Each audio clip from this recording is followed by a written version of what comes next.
আসসালামু আলাইকুম এভরিওয়ান, সবাই কেমন আছেন? আশা করি সবাই আল্লাহর রহমতে অনেক ভালো আছেন। আমিও আলহামদুলিল্লাহ অনেক ভালো আছি। আমি সাদাত হোসেন, আমি একজন ফিটনেস অ্যান্ড লাইফস্টাইল কোচ। তো আপনাদের সাথে আজকে একটা বিষয় নিয়ে কথা বলবো আমি, তা হচ্ছে জিমে বিগিনাররা কী কী প্রবলেম ফেস করে।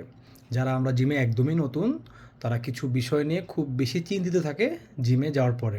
আপনি দেখবেন যারা আমরা নতুন জিমে, তারা খুব বেশি কনফিউশন ফেস করি যে আমরা হচ্ছে কি করব, মানে জিমে গিয়ে কাকে ফলো করব। আমরা দেখবেন জিমে যারা একটু ভালো ফিটনেস বা যার ভালো ফিজিক আছে, তাকে অল টাইম ফলো করতে চাই। সে কীভাবে ওয়ার্কআউট করে, সে কী কী প্রোটোকল ফলো করে, তাকে একদম A to Z blindly follow করার ট্রাই করি।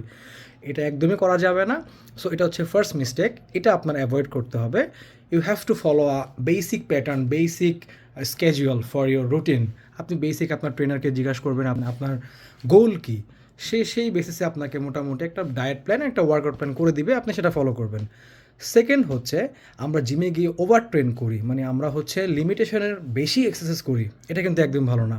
এটা হেলথের জন্য ভেরি ভেরি মানে dangerous, very dangerous for your health.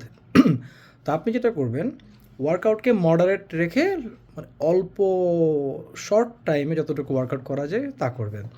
R third হচ্ছে প্রপার নিউট্রিশন। আপনি এমন কোনো কাজ করবেন না যে আপনি আজকে ওয়ার্কআউট করলেন, ফার্স্ট ডেতে এসে আপনি একদম অনেক বেশি অ্যামাউন্টে ক্যালোরি ইনটেক করবেন।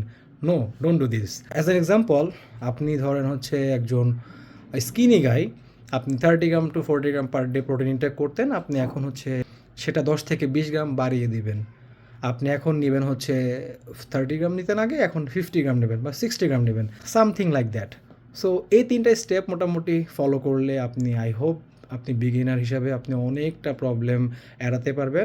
আসসালামু আলাইকুম, ভালো থাকবেন, আমার জন্য দোয়া করবেন।